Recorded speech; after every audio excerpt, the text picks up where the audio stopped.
Hey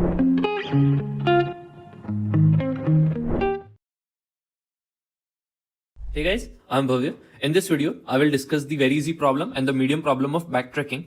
So let's look at the very easy problem. 4 numbers with equals OR.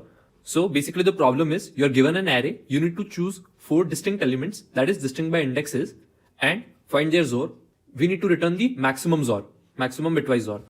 So for example, if A is 1, 2, 3, 4, then since we want to take 4 distinct elements by indexes, that means we can only take each index only once, and since there are only four elements, we need to take all the elements. So the answer will be 1 XOR, 2 XOR, 3 XOR, 4, which is 4.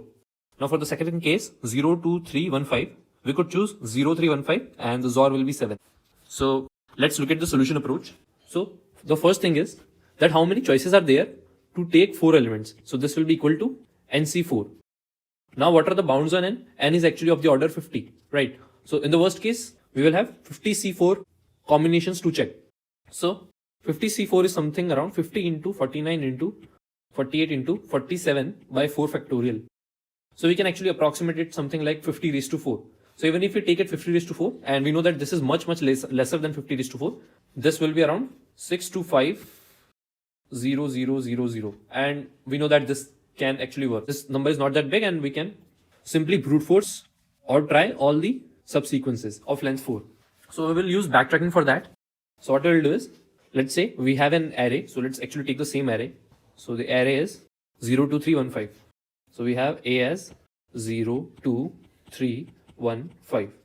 So we'll start our backtracking that we are at 0th index. We have taken 0 elements and currently our XOR is 0. Now for the 0th index element, we can either take it or not take it. What if we take it? If we take it, we'll move to first index. Now the total number of elements which we have taken will be 1 and the current XOR will still remain 0. And if we don't take it, we'll be at index 1. The total number of elements which we have taken is 0 and the current XOR is 0. Now for the first index element, we can either take it or not take it. So again, we will have 2 choices. So if we take it, then we will move to second index. Now we have taken 2 elements and our current XOR is 2. And if we don't take it, we are at second index. We have taken 1 element and our current XOR is 0. Now for this case, if we take 2, we'll move to second index. Now we have taken 1 element and current XOR is 2. If we don't take it, we will move to second index, 0 elements taken and XOR 0. So again, let's try to explore this. So for the third element, we have 2 choices, either to take it or not take it. So we'll move to next index, third index. Now the total number of elements taken will be 3 if we take it, and the XOR will become 2 XOR 3. So 2 XOR 3 is 1. And if we don't take it, we'll move to third index with 2 elements taken and the XOR being 2. Similarly for this case, if we take it, we'll move to third index with 2 elements taken and XOR will be 0 XOR 3, which will be 3. And if we don't take it, 2, 1, 0. So in the similar way, we can actually keep on expanding the tree, and when we are either at the base condition, that is we are at 5th index, that is we have completely considered all the numbers, or if we have taken 4 elements, because if we have taken 4 elements, then we have no choice. We have no choice and we have to skip all the remaining elements. So we'll simply take that as a candidate answer. So we will consider all the candidate answers and find the maximum answer. So for example, if we expand this branch, we will move to 4th index. Now we have taken 4 elements and XOR will become 0 if we take 1 again. But after that, since we have already taken 4 elements, we cannot take further elements. So we'll update 0 will be one of our candidate answers. Now for this index, we will move to 4th index. Now the total elements taken will be 3 if we take the next element, which is 1, and XOR will become 3. If we don't take it, we'll move to 4th index. The total number of elements taken will be 2 and current XOR is also 2. Now from 4, 3, 3, we can move to next index 5. Total number of elements taken will be 4 and XOR will become 3 XOR 5. So 3 XOR 5 will be 6. So now we have taken 4 elements and we are at last index. So 6 will be one of our candidate answers. So we'll update our answer as 6.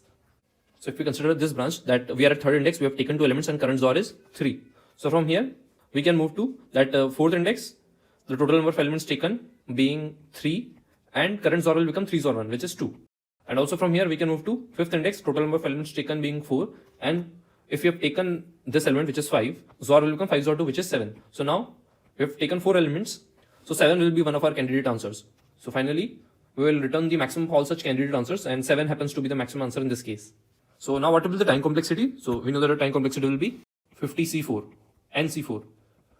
The number of valid ways to take 4 elements out of n elements. So let's look at the code to understand it more clearly. So we initialize answer as 0. Now find, we pass the vector A. Now we are at 0th index. We have taken 0 elements and the current XOR is 0. So index L and current XOR.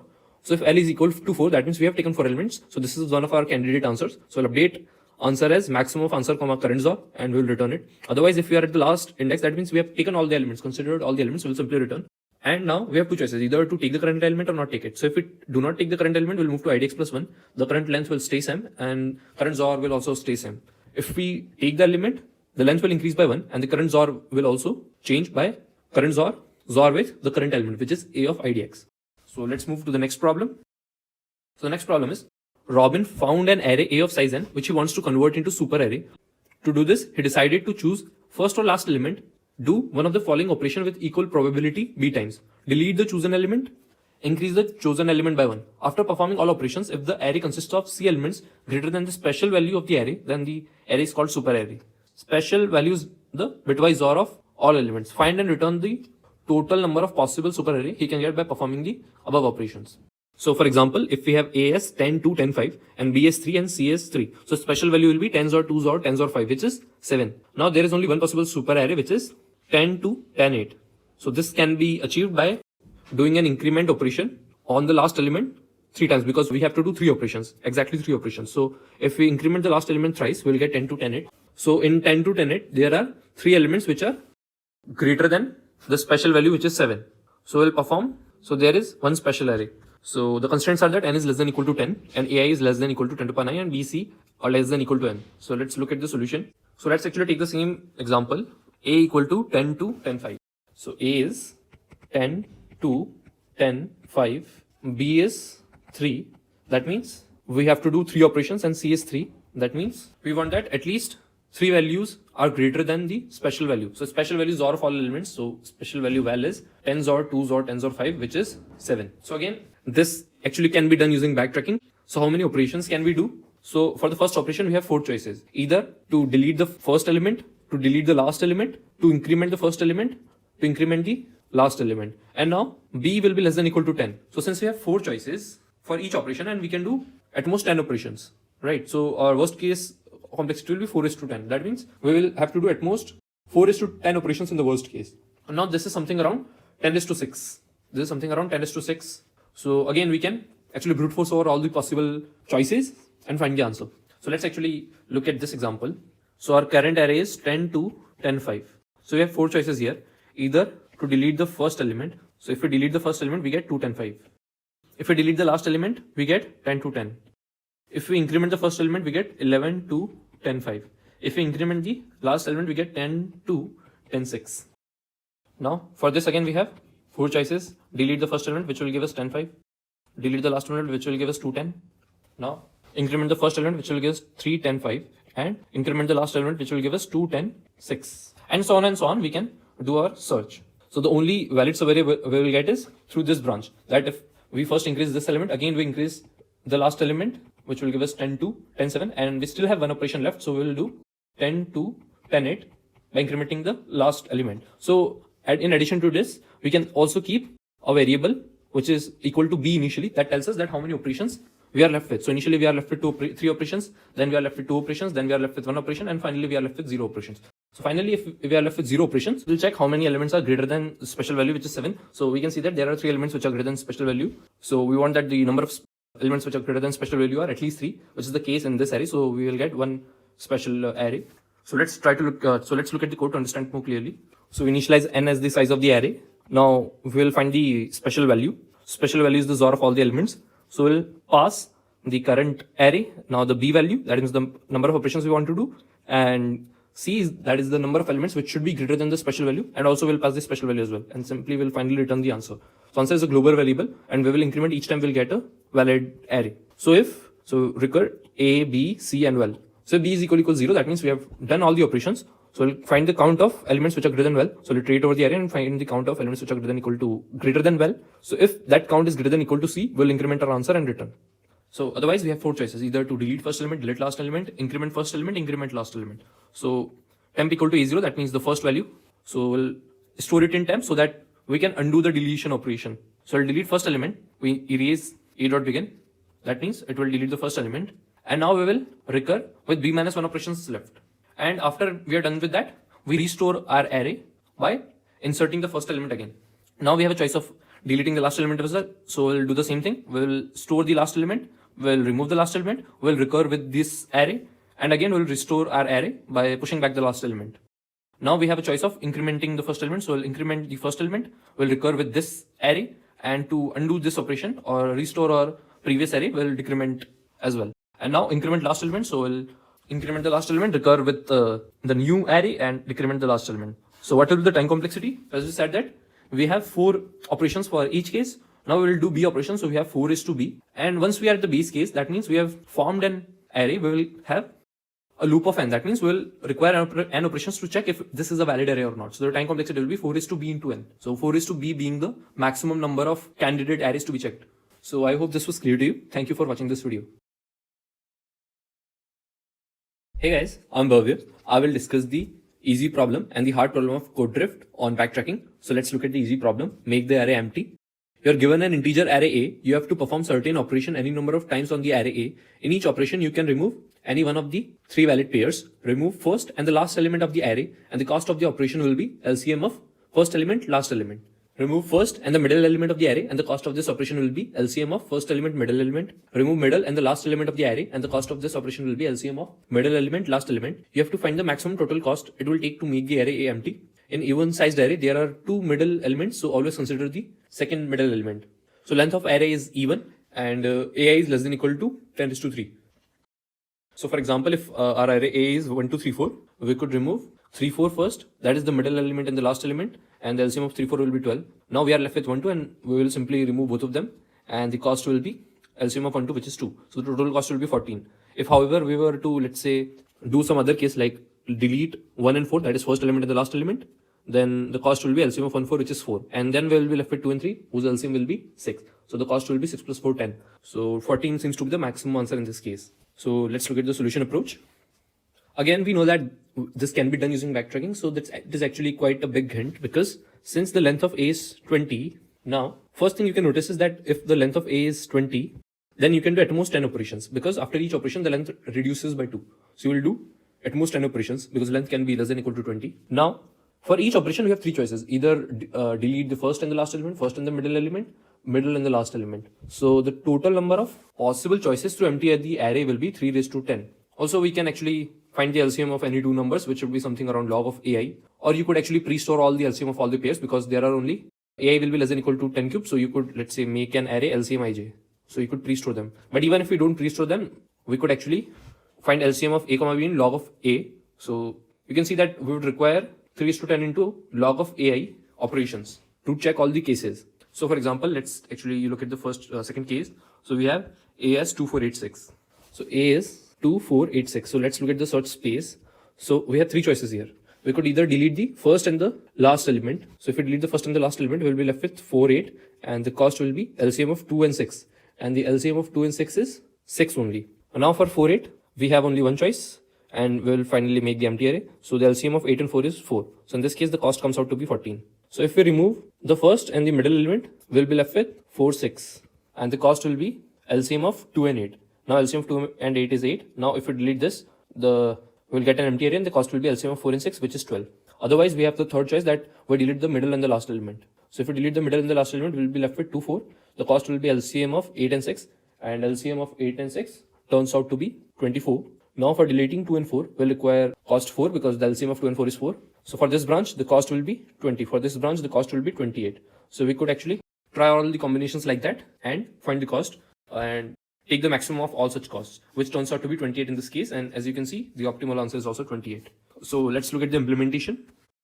So we initialize the answer as 0, and answer is our answer, which we will return. So we'll store the maximum of all the candidate possible answers. Now we will recur. So we'll pass the array size, which is the current size of the array. And also we have passed the array as well, and the total cost up till now, which is 0. And we'll return the answer after recurring over all the possible choices. So if n is 2, we only have one choice to delete the first and the last element. So if n is 2, we'll find the LCM of A0 and A1, and answer. Now our total cost will be val plus, val is the current cost up till now, and we'll add res to it. So we'll find if val plus res is greater than our current answer, and if it is, we will update it and we'll simply return. So now mid will be n by 2 because since we have even length array, because initial array is even and we know that we only delete a pair of elements. So the length will always be even. So for example, if the length is 4, 0, 1, 2, 3, then the middle element is 2, which happens to be n by 2. N is 4 here, n by 2, 2. So middle element will be n by 2. First element is a0, middle element is a of mid, and end element is a dot back. Now res1 is the cost of first operation, LCM of first and middle. This is LCM of middle and last, and this is LCM of first and last. So these are the three operations. So consider the first operation that we delete first and the middle element. So we'll erase the element in the middle. Also we will erase the first element as well. And now we will recur with n minus 2 size this array A, and the cost will be vel plus res1. Again, after recurring all the possible subtrees with this array, we will restore our array. So we'll insert the first element to the beginning. Also we'll insert the middle element in the middle. Now we will consider the case where we delete first element and last element. So we'll remove the last element. Again, we'll remove the first element as well. Now we'll solve this with n minus 2 length array A, and the cost will be vel plus res3. Again, we will restore our array after traversing this tree. So we'll insert the first element to the beginning, and also we'll insert the end element to the end. Now if we choose middle element and end element, we'll remove the end element, we'll remove the middle element, we'll solve with this array formed. Again, we will restore our array by appending the last element, and also we will insert the middle element in the middle. So as we can see that we will have 3⁻10 calls, backtracking calls, and in each call we have some operation of erasing and inserting elements, which will be O of n. So this is O of 20 into log of 10 cube for finding LCM. So this O of n is actually for inserting the elements or deleting the elements in the middle. So now let's look at the hard problem. So hard problem is grid paths. You are given a 2D grid A of size n cross n. Rows are numbered from top to bottom from 0 to n minus 1, and columns are numbered from left to right from 0 to n minus 1. From a cell, you can either move left, right, up, down. So you can move to all of the 4 adjacent cells which share a side. You cannot move outside of the grid. Some cells are blocked. A cell is blocked if Aij is 0. Otherwise, Aij denotes the value at ith row and jth column. Consider every path from 0, 0 to n minus 1, which visits each unblocked cell exactly once. The cost of a path is the sum of absolute values of adjacent cells of the path. So the cost of a path is the sum of difference of adjacent values of adjacent cells of the path. Formally, the values of the path are b1, b2, br. The cost of the path will be sigma bi minus 1 for I from 2 to r. Find the sum of cost of all such paths. So n is less than equal to 7 and aij is less than equal to 100, and it is guaranteed that a00 and a n minus 1 won't be blocked since it is greater than 0. So for example, if the array is 5 2 0 7, then the only valid path is 5 to 2 and then 2 to 7. So the cost will be absolute of 5 minus 2 plus absolute of 7 minus 2, which will be 8. Now since n is less than equal to 7, we can see that it still is we can use something like backtracking. But how many states are there? So our state depends on the current cell at which we are at ij, and also it depends on the grid. That means what are the cells that we have visited in the grid. So since there will be around 49 cells, so there will be 2⁻49 states. There will be 49 cells because n is 7, so 7 cross 7, which is 49. And combining it with 49, so we'll have 2:49 into 49 states. And that is actually very, very large. So if we try out all the possible cases, that is, do backtracking in the naive way, we might not be able to solve this. So we need to actually find some ways of reducing this calculations. So we need to prune our search tree. So what are the observations that will help us pruning our search tree? So one easy observation is, let's say we have this grid of size 4 cross 4 and there are some cells blocked. So this will be blocked cells. So if we start from here and we reach the last cell without actually visiting all the cells, then we won't be able to visit all the cells exactly once, since there are some cells left to be visited. And if we move from this cell to this cell, we won't be able to get back to this cell at n-1 because we can only visit each cell exactly once. So if we reach the cell n-1 without visiting all the other cells, then we can actually stop recursing in our search tree. That means we can actually ignore all the subtree because this won't give us a valid path. Now what other observation do we have? So one observation also we can see that is, let's say there are no unblocked cells, right? So we start from this cell and we, let's say, move from here to here and then from here to here, and then we hit a boundary. Now we can either move to the left or either move to the right? But you can see that if we choose to move on the left, then we cannot actually access this portion because these cells are already visited. So we'll have to visit actually one of these cells to move from this part to this part, this part to this part. So actually these partitions are grid into 2 parts. So this is also one of the case when we can stop searching the grid. That means stop recurring for all the possible choices. And we can actually improve this further to say that if we visit cells to form a loop, so we go from here to here, then here to here, then let's say it was a bigger grid. So we have some cells here as well. There's a 5x5 grid. So we go from here to here, then here to here, then here to here, and then we have formed a loop, right? So we are at this cell now. We can either move to right or left. And once we actually, if we move to this direction, we cannot access cells in this direction. If we move to this direction, we cannot access cells in this direction. So let's say we are keeping the direction in which we are moving. Let's say we are keeping a direction in which we are moving, and we reach a cell such that the next cell in this direction, which is this cell.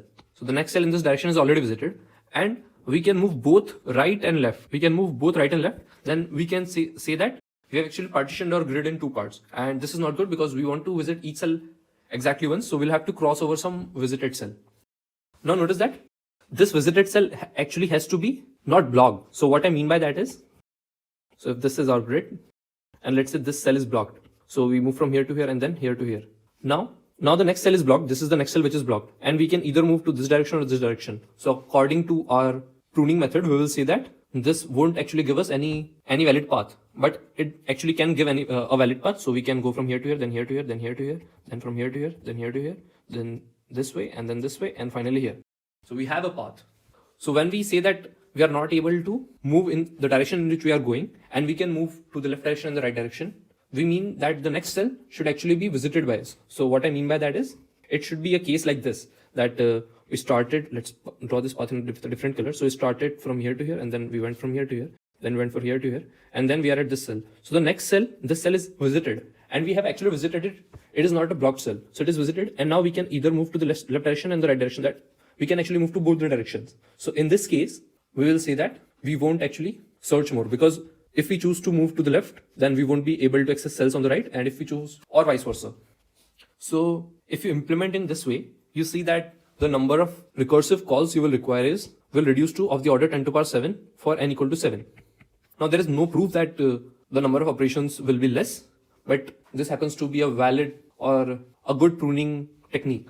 So for solving the problem, we also have to take care of some other things as well. That means the current cell which we are at. Also, we will maintain the direction in which we are going, because with the direction, we can know that if the cells to the left and cells to the right, both can be visited. Also, we will maintain the current answer as well. So current answer will store the absolute difference of the cells which we visited. So let's actually try to solve with this technique in our example.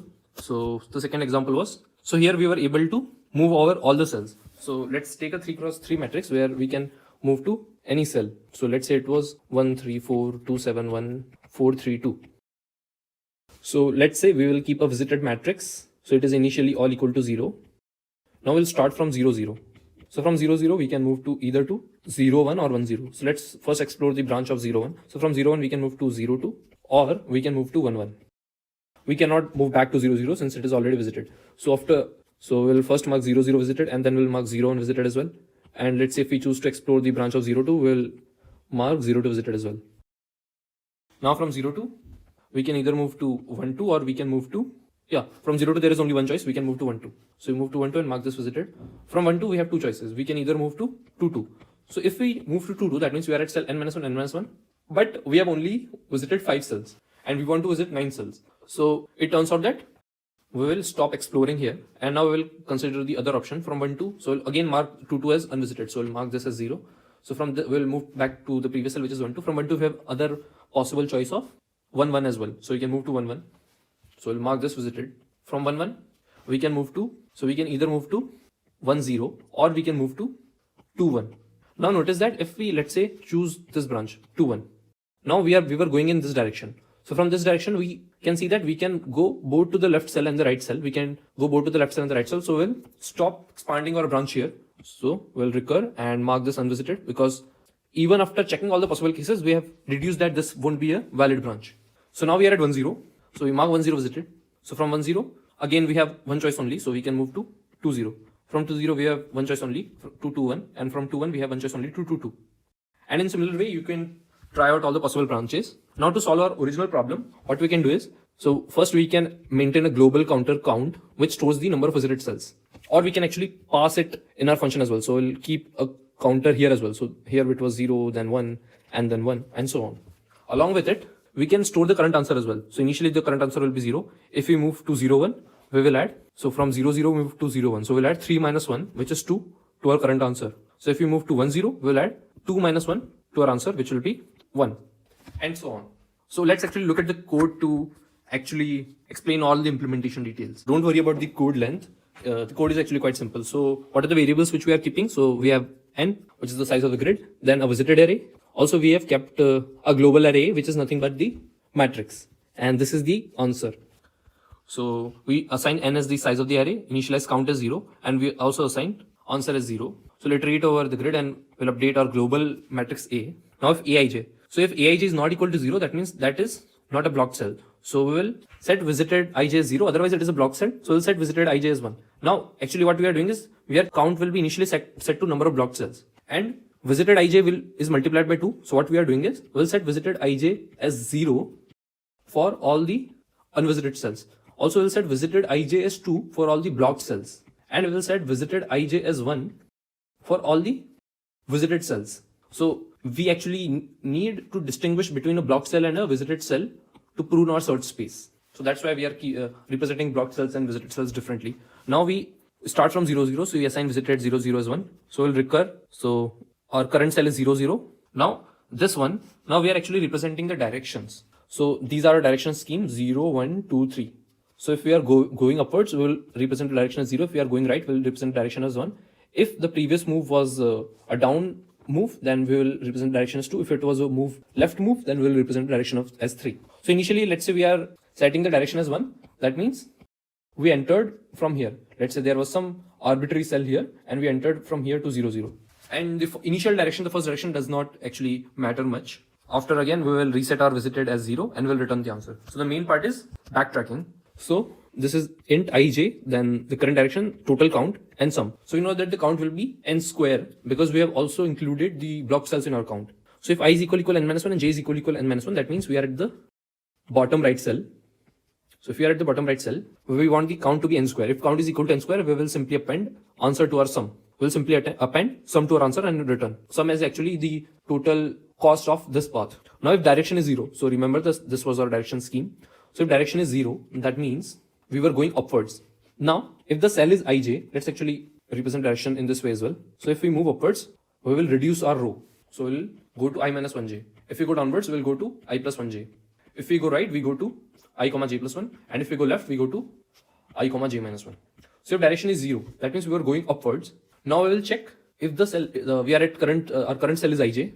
And the next cell in this direction, will be I minus 1j. So we'll check if the next cell in this direction is visited already and not blocked. We also have to check if it is not blocked, as I explained previously. So if I minus j is negative or this is blocked. So either this is the end of the array or it is already visited. And now we also need to check if the elements to the right and to the left are not visited. So we'll check if there is an element to the left and it is unvisited. Similarly, there is an element to the right and it is unvisited. So we'll simply return because we know that it is not better to continue our search space.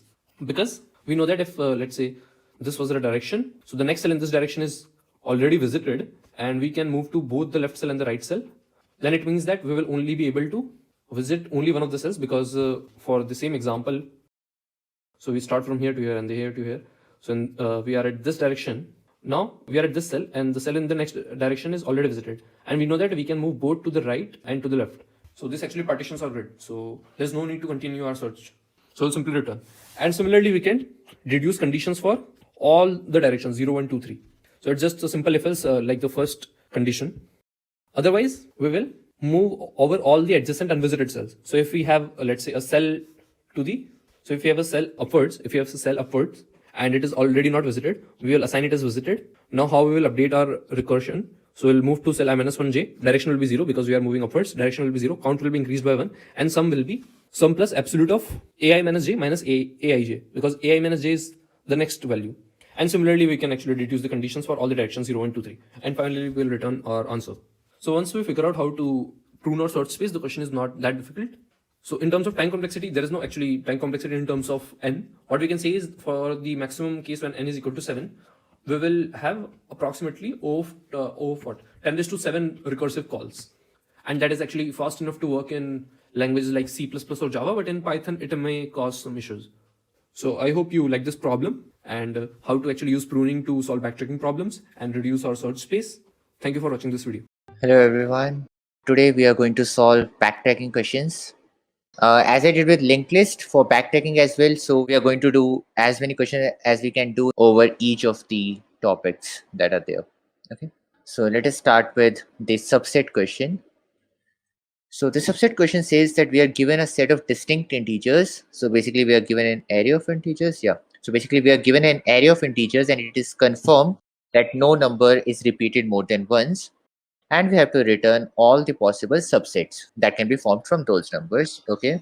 We have to form such that the elements in a subset must be in non-decreasing order. That means inside a subset, each subset is sorted. So basically in each subset that will be in our final answer, it should be sorted. And even I can see that empty subset is also a valid subset. Okay. And also each subset should be sorted in ascending order, or basically lexicographical order. So basically those subsets that have 1 as the very first element should come before those subsets that have 2 as the very first element, and similarly for 3. Okay. So those are the two conditions that are given to us. And the list is not necessarily sorted. Okay, so basically this list means that the input that is given to us, the input S that is given to us, is not sorted. Okay, and we have to return this list as the answer. Okay, cool. So the very first thing, that as we have to put the answer in a sorted way, but the input is not given to us in sorted way, it totally makes sense to sort the input. Okay, before we even start attacking the question. Now let us say that we are given an input this only 1, 2, 3. Okay. Okay. So now in a backtracking question and a question that is in backtracking specifically for what we say subset type, in backtracking basically you make decision at every step, right? So now in subset, what is the decision that we can make about every element? In subset, we can make a decision about every element that should we include it in our current subset or not. So for each element, there are two choices. That is, should we include that element or not in the final answer? Okay, okay. I'm like, then for an array of size 3, how many subsets are possible? For an array of size 3, it's clear that 2 to the power 3 subsets will be possible. Why? Because for each element, we have two choices. So for n elements, we will have 2 into 2 into 2 up to n times, which will be nothing but 2 to the power n. So for n distinct elements, 2 to the power n distinct subsets are possible. Okay, great. Now we have found two things, that first, at every step, we have to make a decision that should we include the element or not. And the second thing is, basically there will be 2 to the power n subsets. Okay. Now let us start creating those subsets. Okay. Suppose first we make the decision based from the index 0 to index n minus 1. So let us say for index 0, we make the decision first that yes, we will include it in our answer. So our current subset will become 1. Okay. Now we have to make the decision about 2. Should we include that or should we not include that? Let us first make a decision that we will include it. So our current answer will become 1, 2. Okay. Then we will make the same decision about 3. Should we include it or not? So then our current subset will become 1, 2, 3. Okay. So now we go back. At 2, we could have also made a decision that we should not include 3, right? If we don't include 3, then our current subset will become only 1, 2. But this is same as this subset, right? This is same as this subset. Okay. Okay. Anyways, so now we go back. Now we make the decision that we should not include 2. Okay. So if we don't include 2, then our current subset would be only 1. And then we make the decision about 3. Should we include it or should we not include it? If we include 3, then our answer will be 1, 3. And if we don't include 3, then the answer will be only 1. Okay, so we found that this final will be our answer, that we have these answers, but they don't seem to be in this sorted order, right? They don't seem to be in sorted order. So either one way is that we put all the subsets in our answer and then we sort the final set where we are storing the answers, but that doesn't seem to be a nice way. Okay. So what we are seeing is that, hey, that 1 is sorted. After 1, if 1, 2 comes, that is also perfectly fine. After 1, 2, if 1, 2, 3 comes, that is fine. We already found that these two were duplicates. So if we somehow are able to ensure that these two don't come, or if they are coming, then they are coming at the end, right? So if we are somehow able to put the answer inside the recursion chain, then that will be coming in the sorted order, right? So if you're putting the answer inside the recursive chain, that will be coming in the sorted order. And this is also a duplicate, this is also a duplicate. So if we somehow have avoided duplicates, then the answer that will be coming will be in sorted order. Okay. So now let me try to, decide how will I do that. Firstly, my answer variable will be global, which will be a vector of int. This will be the final answer that I will be returning. And inside this main function, at the very beginning, I should clear my answer so as to avoid anything that is already there in my answer from any previous run. Okay. Great. So now in my recursive call, I first need the index for which I'm making a decision. Okay. I also need this array, obviously, vector of int array. And I also need that what is the current subset, right? So one thing I know that if index is equal to a dot size, that means I'm at the very end of the array. So basically I can't include, there is no element to make decision about, then I can return. So that will be like a base case of recursion. What about other things? So other thing is that, hey, if I'm not including an element, then let me just put this current subset as it is, right? I can put the current subset in this array and I can put this as the answer. So in that case, if I have the answer, then I can put the particular variable, put the particular number in the answer and then recurse, or I can put nothing in the answer and then recurse, right? Yes. So one thing I can do is I can put what we say answer dot pushback current subset. So that will ensure that whatever I had made the decision about, so something that was only one, I have put this one in the current subset. But then how will I ensure that this one is not put again? And also after this, I can say that current subset dot pushback element that is at current index. So by the way, in C++, when you push an element to an array, a copy of that element is pushed. Okay, so basically in Java, that is not true. So in Java, if you try to do something similar, you will end up putting the same reference in the final answer. And when you will finally see your output, you will see that the same element is repeated multiple times. So in Java, you will have to manually make a copy of that. Anyways, so if I push the current push A in the current subset, okay, and then I recurse for index plus one, array being the same and current subset being the same, okay, and then I finally can pop. So basically this is in backtracking, we first put something and then we pop out after recursive call so that the array doesn't change. This will put 1 comma 2, but this will not put 1 comma 3 in our answer. This will not put 1 comma 3 in our answer. So how can I put 1 comma 3 as well in my answer? So here I will start recursing by 0. The current index will be 0, the A will be same. And let me actually make a vector of int current subset, which will be empty. And I can pass this to this function. And finally, I can return the answer. That thing will be fine, but here I will be missing out on a lot of answers, right? Specifically, I will be missing out on 1 comma 3. So what I see is that the very first thing is we should put 2 first and then we should put 3. Okay, so the very first call should be when we have put the current element, and then the next call should be without putting the current element. So there should also be a call where I'm not changing the current subset. Basically, I'm not including the element. So this also works fine. Let me maximize it so this will work. So if I have put this in the current subset, but then what will happen is that 1 will be put in the answer a lot of times. And I should not put 1 in the answer up to the end, right? Or should I? 1 comma 2 will be in our array before 1 comma 2 comma 3. Okay. So if I have decided current subset, then I should put current subset in my answer.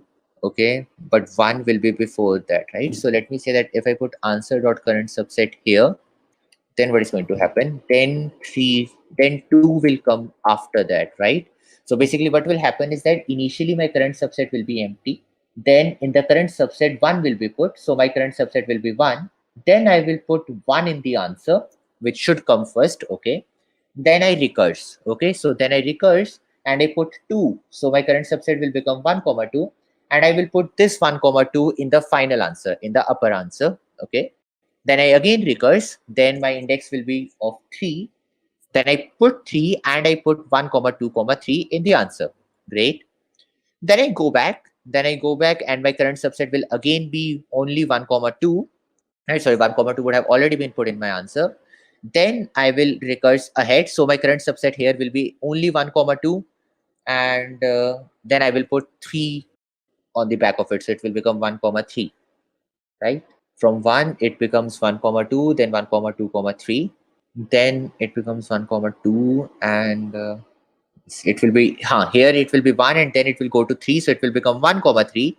So 1 comma 3 will come after 1 comma 2 comma 3. That is perfect. But one thing we will be missing will be the empty subset, right? So I can ensure that I put the answer dot pushback empty subset first. I put an empty subset first. This should work, right? I think. What happened? This is current subset. Seems fine now, right? Yes. Yep. Okay, let us try to submit it. Correct. We got it absolutely correct. Let me see what are the questions that people have. The question is, can you discuss the general structure of backtracking problems? Sure, Tarit. So basically, there can be multiple types of backtracking problems, but generally there are 3 or 4 patterns that are followed. The one problem can be subset kind of problems. So basically, now try to generalize all kind of backtracking problems with the decision that you have to make.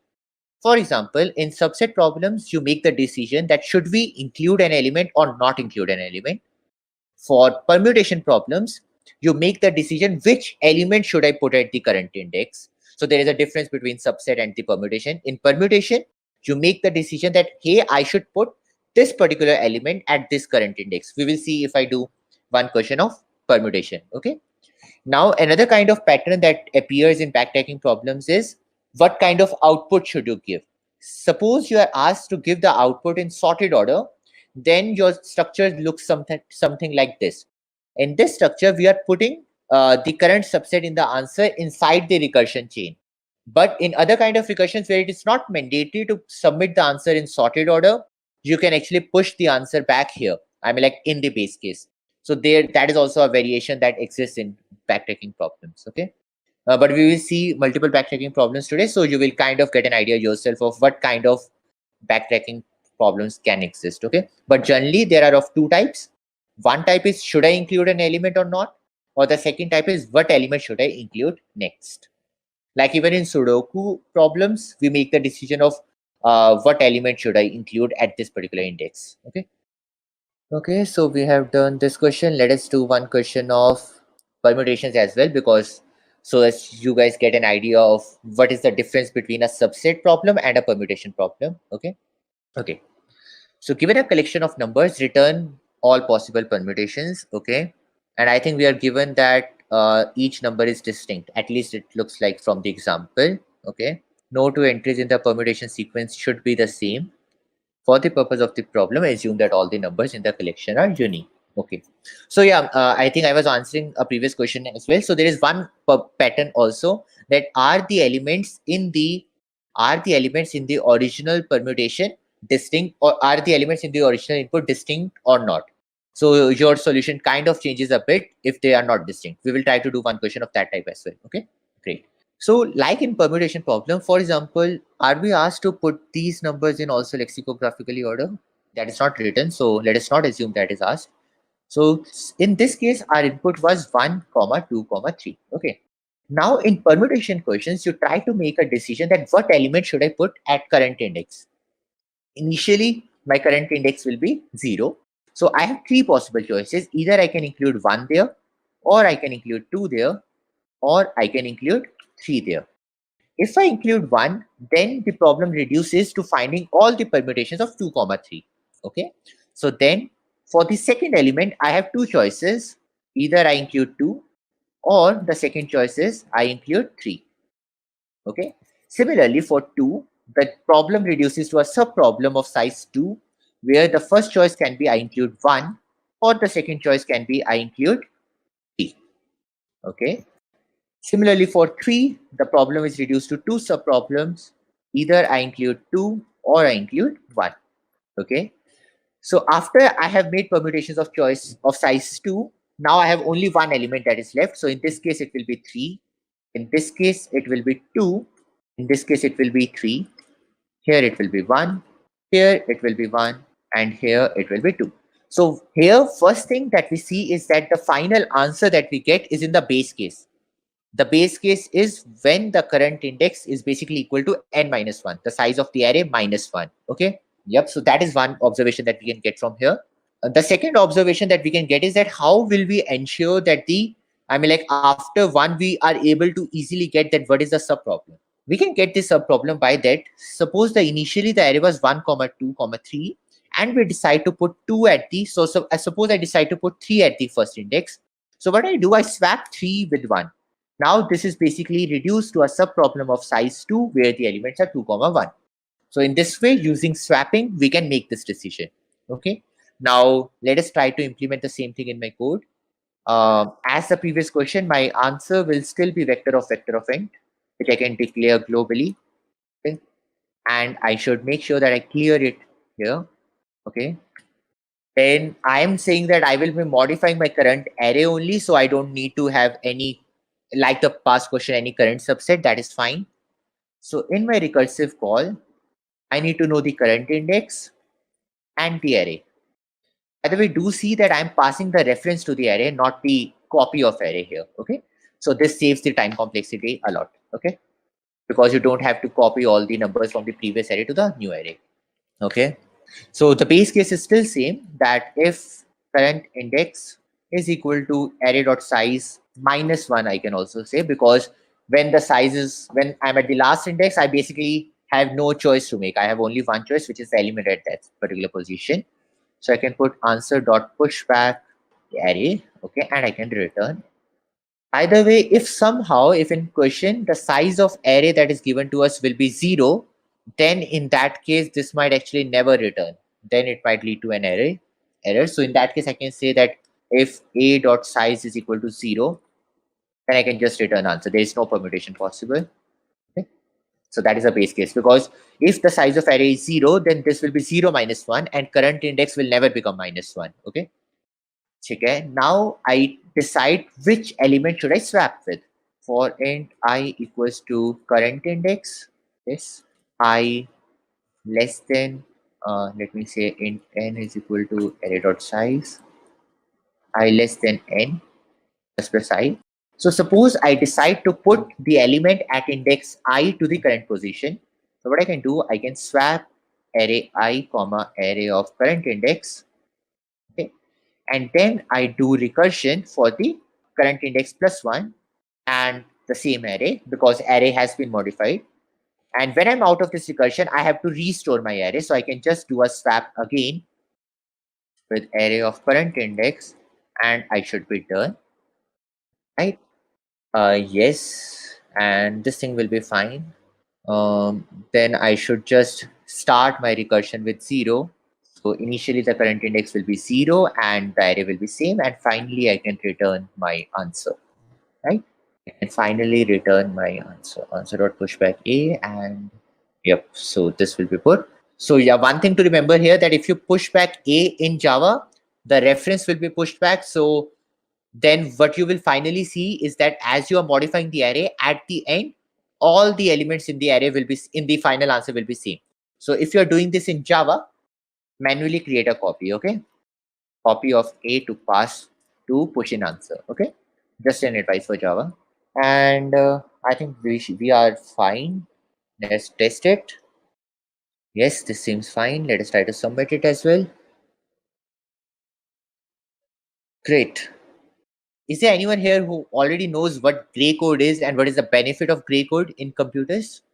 I mean, like, why is gray code advantageous in real life? Anyone, any idea? So let me actually first define that what actually is gray code. Okay. So now let us say that, so how is binary numbers? How are binary numbers? In binary numbers, you have 0 as, let us say, 000, 1 as 1, 001, 2 as 0, 1, 0, 3 as 0, 1, 1. Similarly, 4 as 1, 0, 0, 5 as 1, 0, 1, 1, 0, and 7 as 1, 1, 1. Now, suppose you are a computer, okay, and I keep on telling you to add 1 to the previous number. I keep on telling you to add 1 to the previous number. So, suppose you add 1 to 0, then how many bit flips had to be done? How many bits you had to flip to add 1 to 0? You had to do only one flip, okay, so that is still fine. Now, when you change 1 to 2, how many flips you had to do? You had to do 2 flips. So now, and when you change 2 to 3, again one flip. Okay. Then now you have to do 3 flips. Okay. Then 1. Here we see we have to do 2. Here we have to do 1. Okay. Now, if you are just always adding 1 to the previous number and you have to do more than 1 flips, it kind of becomes a tedious job for you. Okay. So what gray code allows you, in gray code, the difference, or basically the number of flips between two consecutive numbers, is 1. Okay.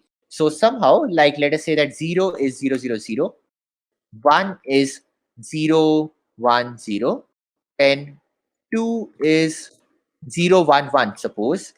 Okay. In binary, 0, 1, 1 is 3, but let us say in gray code, 0, 1, 1 is 2. 3 then becomes, suppose, let us say, what should we make 3? We can make 3 as 1, 1, 1 somehow. So we can see that the difference between any two numbers is only 1, right? The difference of the flips between any two numbers is only 1. Then this can become 1, 1, 0. Then this can become, what we say, 1, 0, 0. Then 6 can become 1, 0, 1. 7 can become 1, 1, 1, right? So if you are seeing here that the difference between, that the flips between any two consecutive numbers is 1. That is a very good thing for you to have. Adil asks, how is it different with Hamming distance? Hamming distance between two numbers is equal to the number of bits that are different between these two numbers. So gray code can assume to be a sequence of numbers in which the Hamming distance between two consecutive numbers is 1. So in that way, we can relate this problem to a problem of Hamming distance. Okay, great. So yes, let us move to the question. Now let us see that how can we use what we say recursion to create gray codes. Okay, suppose I tell you that, let us say that I represent 0 with 1. Okay, 0 with 0, and I represent 1 with 1. Okay, now at least we know about 0 and 1, that the number of bits that are different between 0 and 1 is only 1, right? That the number of bits that are different between 0 and 1 is 1. So 0 and 1 form a gray code sequence. Now let us try to replicate this sequence for 2 and 3. Okay, and here is 3. Now I know that between 2 and 3, between 1 and 2, I can't actually put 0 at this particular position, right? Because if I put 0 at this particular position and I put 0 here as well, then 2 will be basically equal to 0. So that will be an issue. And suppose I put 1 here, then there will be 2 bits that are different. So then it will be a bad thing for us. But I can put 1 here. Okay. And if I put 1 here, then I will have to put 0 here. This thing is just reverse of 1 and 0. I mean, like 0 and 1 is 0, 1. 2 and 3 becomes 1, 0. But we somehow have to differentiate between 3 and 0. How can we do that? We can do that by making the first bit 0 of 0 and 1 and first bit 1 of 2 and 3. Now we see that 0 is 0, 0, 0, 1. Then it is 1, 1 and 1, 0. Now the difference between any two bits, any two consecutive numbers, is at max 1. So that is a very good thing for us to have. So if I somehow know the gray code representation of all the numbers from 0 to 1, then just by reversing that representation and putting 1, I can get the representation of all the numbers from 2 to 3, right? So if I have to find the bit code representation of all numbers with n bits, then let me find the representation of numbers with n minus 1 bits. Okay, then reverse the representation and put 1 in front of all of those. That makes sense, right? Okay, now let us see how we will do that. Let me make, so somehow globally I will have to store all the representations of answer till now, so I can have vector of int current answer. Okay.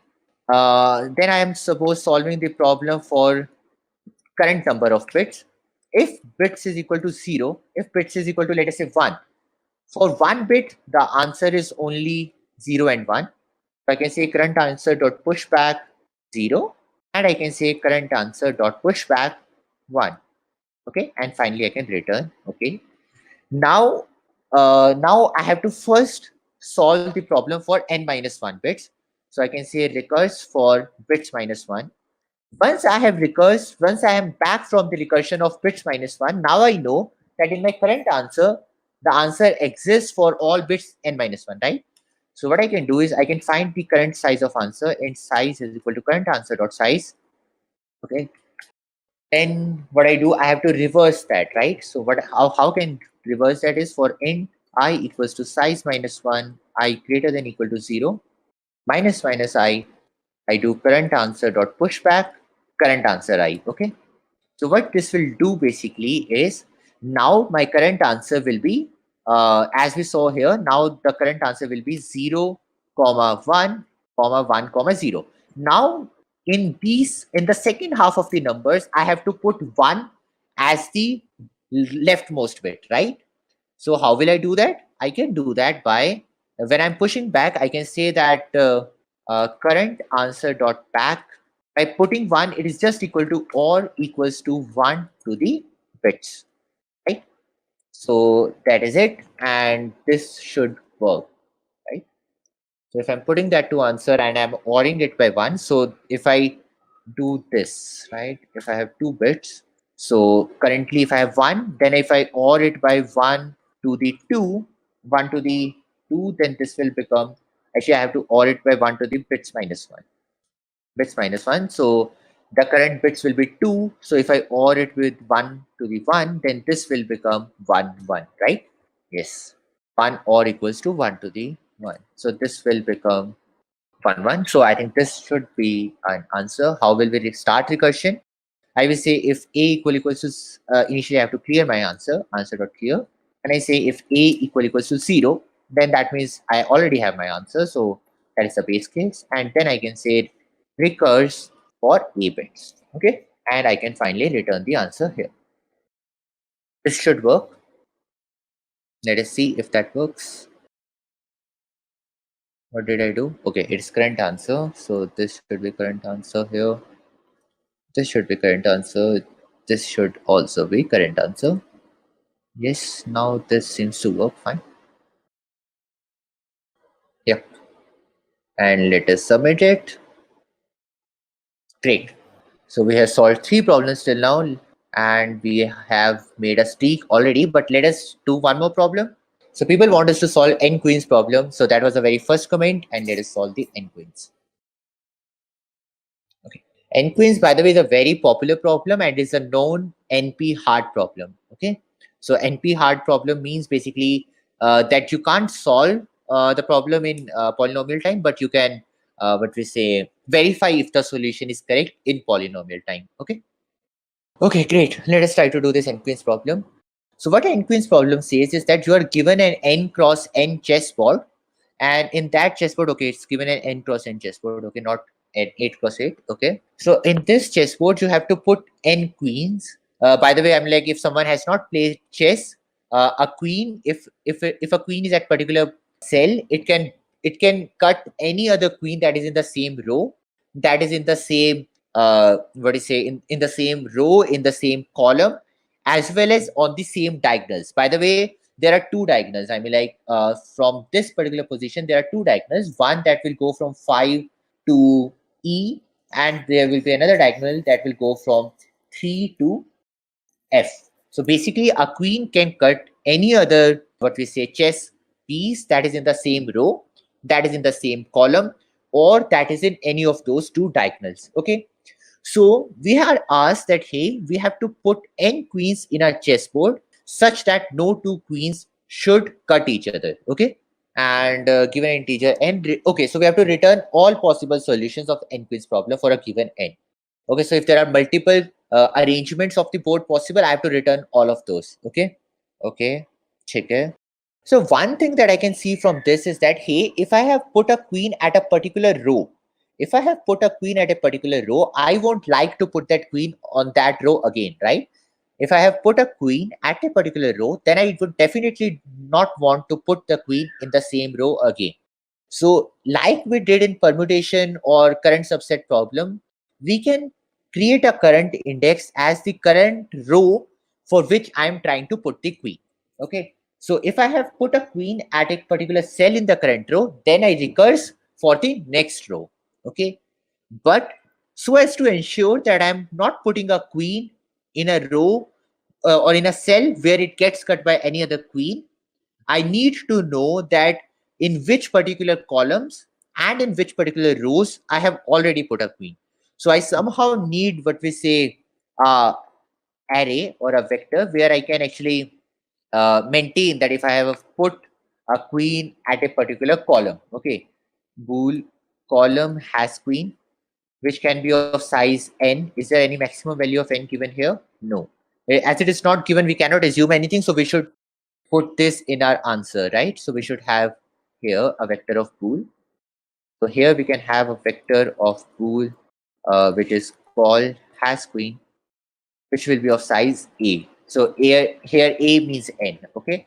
Similarly, I also need to make sure that any of those two diagonals, a diagonal that is going down as well as a diagonal that is going up, does not have a queen. Now, how will I represent a diagonal? If you see for a diagonal, let us say that we have a n cross n matrix. So the column can be represented by 0, 1, 2, and the row can also be represented by 0, 1, 2. Okay. Now for all these cells on a diagonal, suppose all these cells dash this. Let us actually take another diagonal so as to make it clear. For this and this cell that fall on a going down diagonal, we see that j minus I is constant. So for this particular dash, this particular element, j minus I is 1.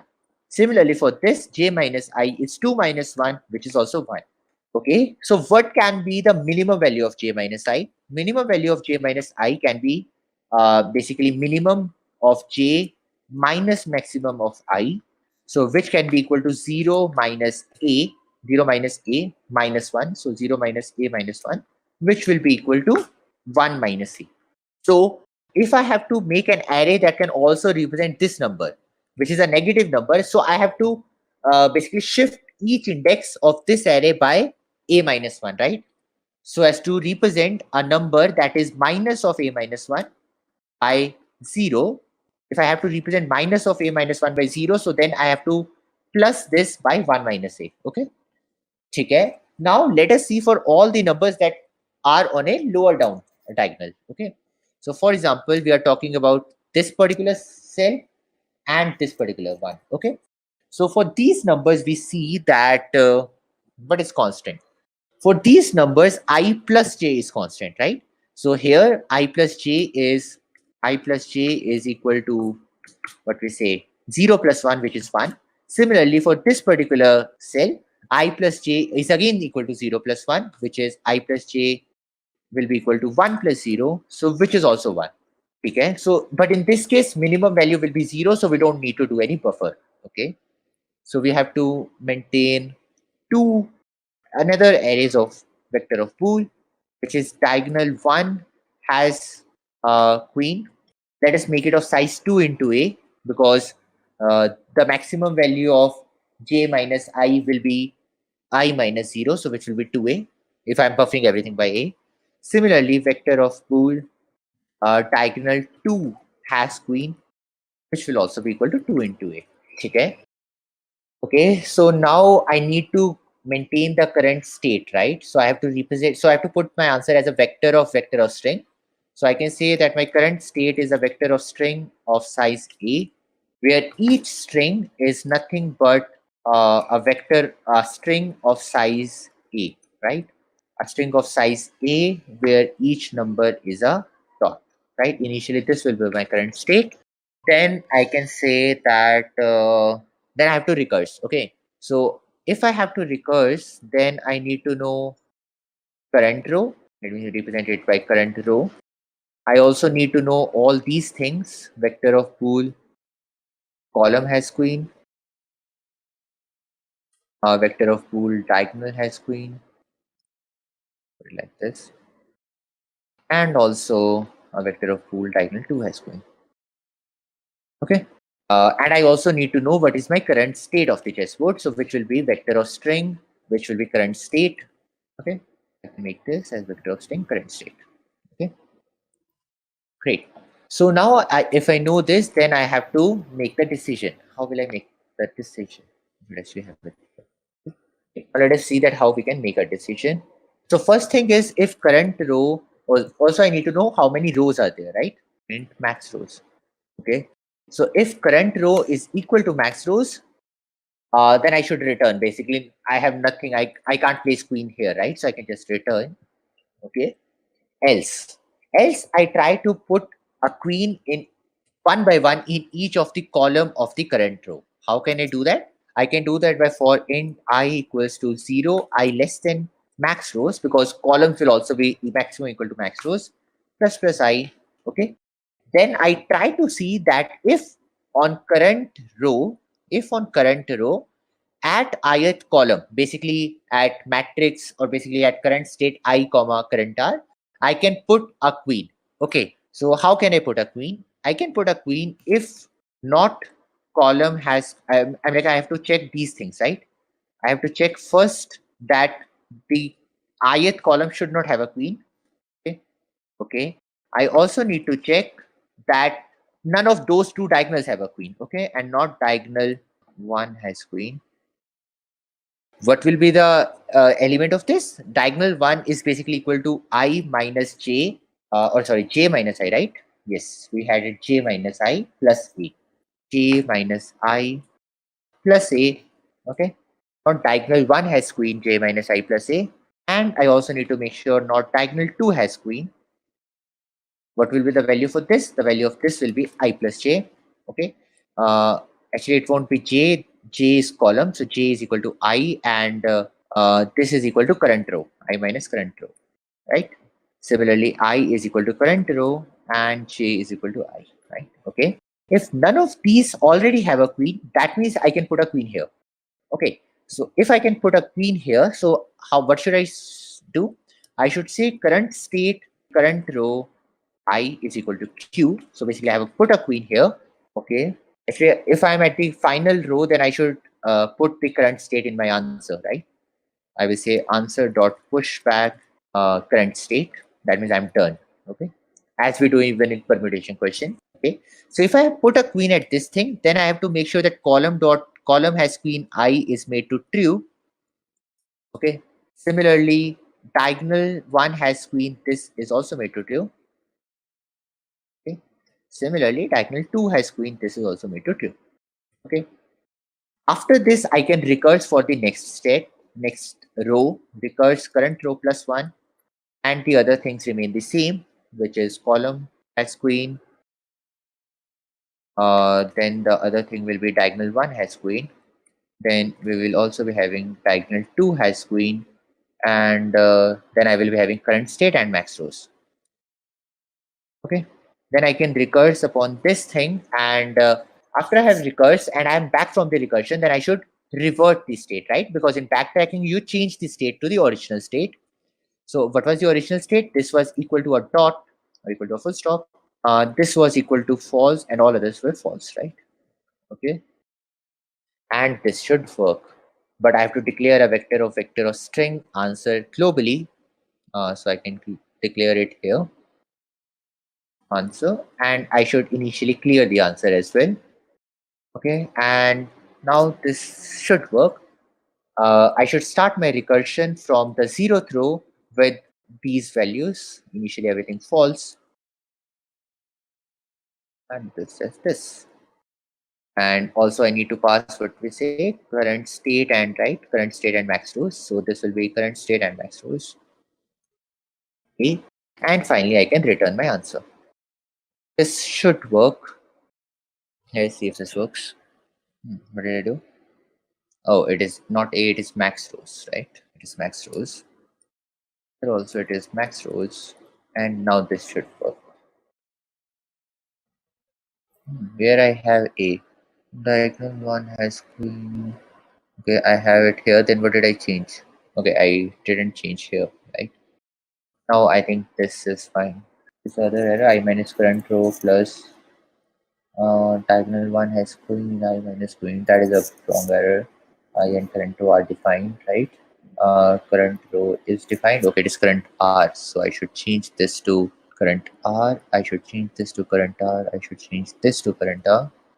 I should change this to current R. And this should current R. As well as this. Do I have any other current row? Doesn't seem to be there. And I am recursing fine, right? I am recursing current R plus 1. So this seems to be fine. Let us test it for a particular case of, let us say, 3 cross 3. For 3 cross 3, n queens is not possible. So I think the answer should be empty, right? Yes, the answer is empty. And it is compiling. Yep, this seems fine. And let us try to submit it. Great, we got this correct as well. Yes, now let me answer the questions that are there. I think we have made a very good streak today. And in 10 days, yep, we have made a streak of 1,450 points. So yes, I think we can easily make our rank to global of under 10,000 very soon. Okay, cool. So let me answer some of the questions that people have, and then we will end the today's session. So the first question by Saurabh is that can we share some tips to find solution efficiently as you do? Saurabh, the very best tip that I can say is that practice. Okay, the more you practice, the more you will start seeing the patterns, and the more you will be able to hit the problem in your very first attempt. Okay, for backtracking problems in general, there are 3 or 4 kind of patterns that exist. The very first pattern is the problems that are subset kind of problems. So as we saw even in this, I mean, like, the very first problem was the current, the subset problem. That was the obvious current subset problem. Then there are problem like combination sum problem. Okay, what a combination sum problem is that you have to find all the subsets that have a particular sum. Okay, that problem is also of the same type, that you have 2 options to choose a number or not to choose a number. Then so basically that is the very first domain of problem that arises. Then the second type of problem is permutation kind of problems. Permutation kind of problems ask you to choose what is the number that you want to put at the current index. The problem of what we say queen problem that we did was more of like a mixture of both these problems. In these problems, you try to see if we can put anything at the current index. In fact, even for all the game problems, like even we have a Sudoku problem here. Let me actually go to that. So in Sudoku problem, at each step, at each particular cell, you will try to see if I can put a number from 1 to 9 there. So for that, you will have to make a present array of size 9. For each row, you can see that if that particular number that you are trying to put in the current cell, is it already present on the current row? Is it already present on the current column? Or is it already present on the current 3 cross 3 thing? Okay. So that is the technique for all the game kind of problems like n queens or Sudoku. Okay. Then for problems of palindromes or permutation, they lie in the domain of what should I put at the current subset? What should I put at the current index? For that case, you can use what we say swapping technique. Then there are 2 different kind of things that are asked in such problems. The very first thing is that your output should be in a sorted way.